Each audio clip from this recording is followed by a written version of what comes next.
Hello everyone and welcome to another devlog episode for Eldir Online, a hardcore old-school MMORPG focused on exploration, tactical combat and build diversity. On the 29th of May, the game has officially entered closed pre-alpha tests, with new players who have been waiting to try the game coming online and exploring the world for the first time. As mentioned in my previous video, I ran an event in which players had to find 5 artifacts scattered across the world for a chance to win Discord Nitro and a special role. As of making this video, 3 players have successfully completed the event. Shout out to Nathan, Yami and Lam. The game is still online and the closed playtests are planned to run indefinitely. So if you'd like to join us, follow the link to the website below and sign up to the playtest with the Google form on the front page. I am letting pretty much everyone in at this point.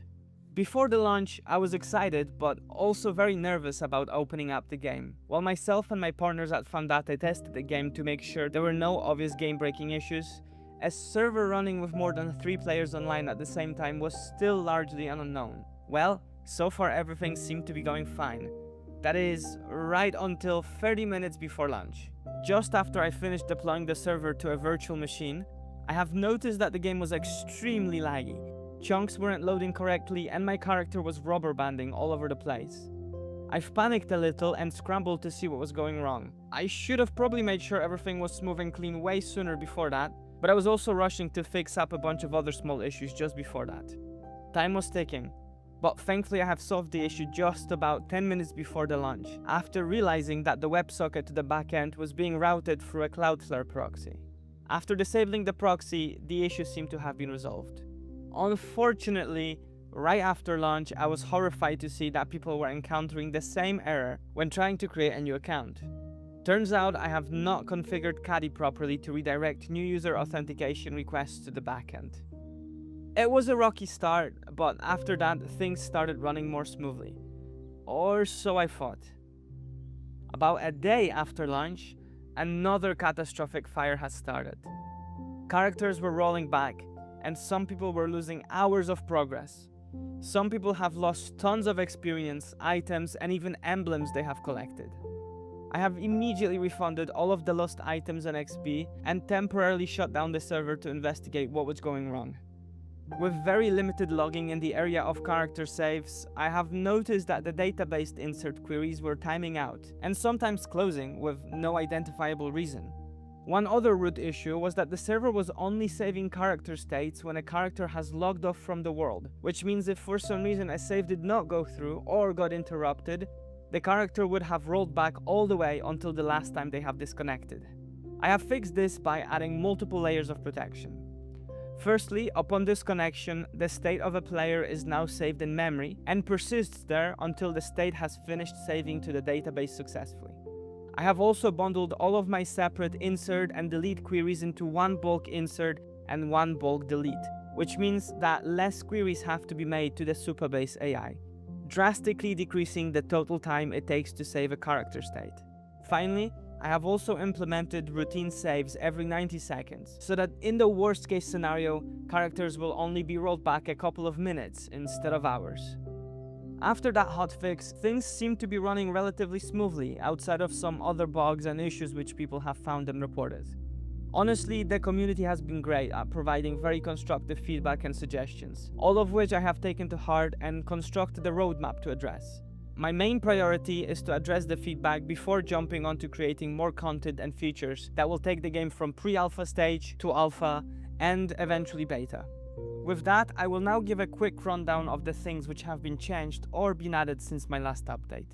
I have added a PvP opt-in system which is locked off until level 10. I have run a poll on my server to better understand how the community wanted PvP to be handled for the playtests, and that solution seemed to be the biggest general consensus. Outside of that, I have also made death more punishing for criminals. Normal players drop their full inventory on death. Criminals, however, also drop a random item which they have equipped. I have added a player inspect system and a player trading system to let players safely exchange items. I have also added an ability for players to respect their stats and skills by talking to Sister Ellen. This system is not going to be free forever, but I think at least for the playtests or even the beginner island as a whole, it is a good way to let players experiment with different builds before committing. The number of quests have also been increased, And I have added 3 secret quests which can be completed when a player has a specific item in their inventory and talks to specific NPCs. After the playtests have commenced, I have started working on addressing feedback received from the players. I have fixed numerous bugs such as ghost colliders from players who have disconnected but still persisted on the backend state as invisible entities. I have also made several fixes to the map to address things like missing colliders, monster spawns which were placed incorrectly inside walls, and some transition events which I forgot to add to certain staircases or halls. A significant portion of my time also went into improving the movement prediction system. Players, especially on higher latency, were complaining about blocky movement. I have developed a speculative movement prediction system which cues the player's intent based on their front-end movement behavior and invalidates it on the back-end without interrupting the actual movement visual. One extra feature which I have developed on request of a player was a party system. Although it is still not yet a very in-depth system, a player can now right-click on another player and invite them to a party, which can support up to 5 players. Outside of that, I have also worked on some quality of life features and changes. This includes things like making item quantity numbers more readable, removing colliders between players outside of PvP combat, increasing monster spawn rates and density, adding tooltips to stats, adding custom cursors, and some other minor changes which you can read about on the website or the Discord server.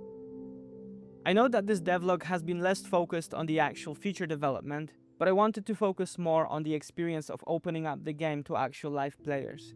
In the next one, I hope to go into more detail about the actual development progress, which will largely be focused on a complete UI overhaul. And for now, I thank you all for watching, and I'll see you in the next one.